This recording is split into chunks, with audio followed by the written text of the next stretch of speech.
Hey, it's Lee for On Your Marks Wrestling, and I'm here with an NXT Takeover predictions video. It's going to be very short. I haven't posted anything this week.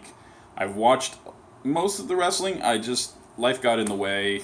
I got delayed. I got a physical ailment, we'll say. That slowed me down a little bit.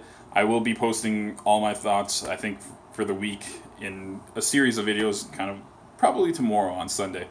But before NXT TakeOver starts, which is in about like half an hour or maybe an hour, I figured I'd throw out a couple predictions. This doesn't look like a very big card, so it should be a fairly short show, I'm hoping.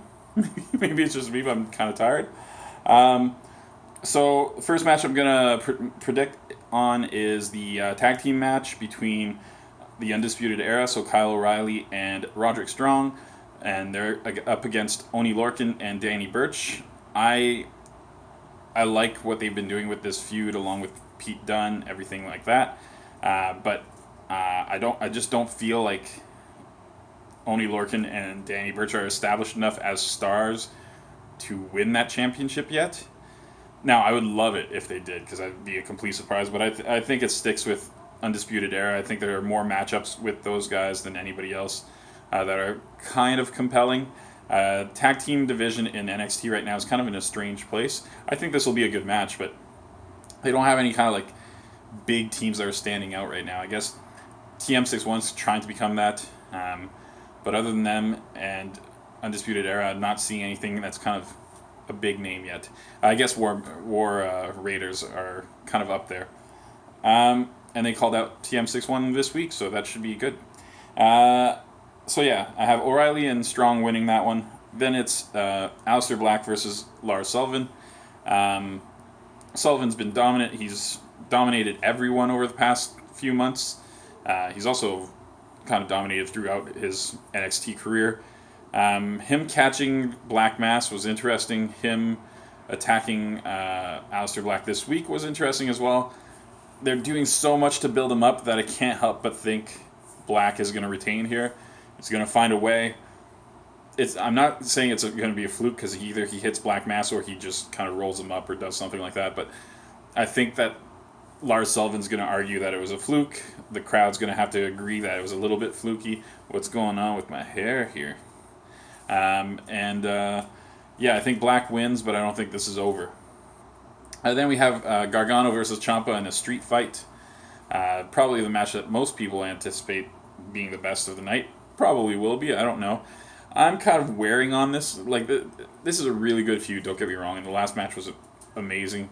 But I kind of hated Gargano coming out during another match to say, I've signed this contract. And I'm just... It's kind of going a little long. Maybe it's just me, but it seems like it's going a little long. I suspect what's going to happen here, because Ciampa's kind of gotten the worst of it over the past couple times. Granted, Candice LeRae got a little bit of it last time. I suspect what happens is Gargano loses this one. Probably distracted by LeRae or something that happens to LeRae. I'm not sure how it happens, but I'm pretty sure Ciampa has to go over on this one.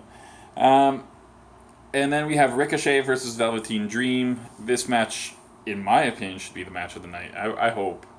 Gargano Ciampa could be great too. Let's be honest. But Ricochet, I can't see them making him lose this early. I know he's already kind of gotten the best of Velveteen Dream. But then they had Sullivan destroy Ricochet. I feel like you need to reestablish Ricochet. I feel like he's going to win this match.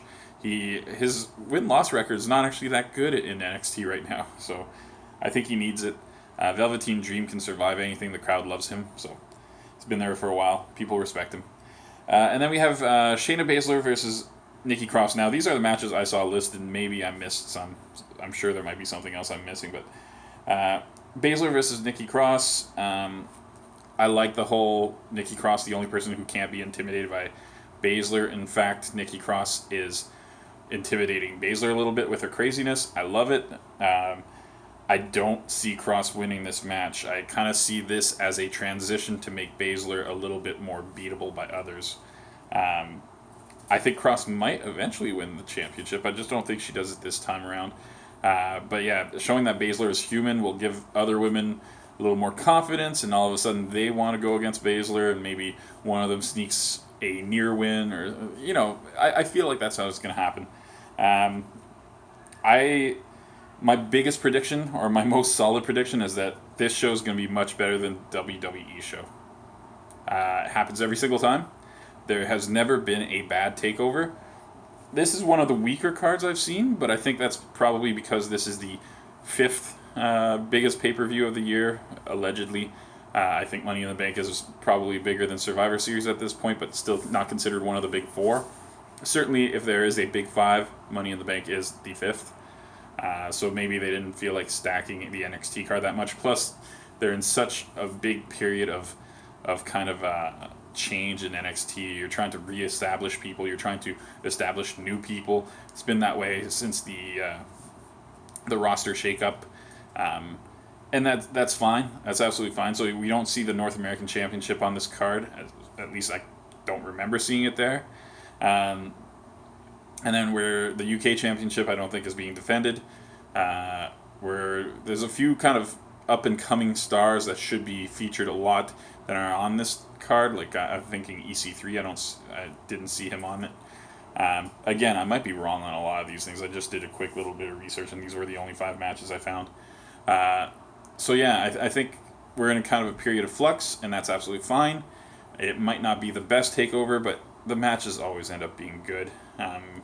And it makes you more and more believe that, like, maybe Vince McMahon has passed it. Like, I know everybody's been saying Vince McMahon has passed his prime, but whenever you watch NXT, you realize, yeah, he really, really is past his prime, because NXT is basically on par with any other kind of indie promotion right now, and sometimes better. And WWE has just been awful, just absolutely awful since WrestleMania. It's very difficult to watch right now. It is one of the reasons why I wasn't so anxious to watch wrestling this week.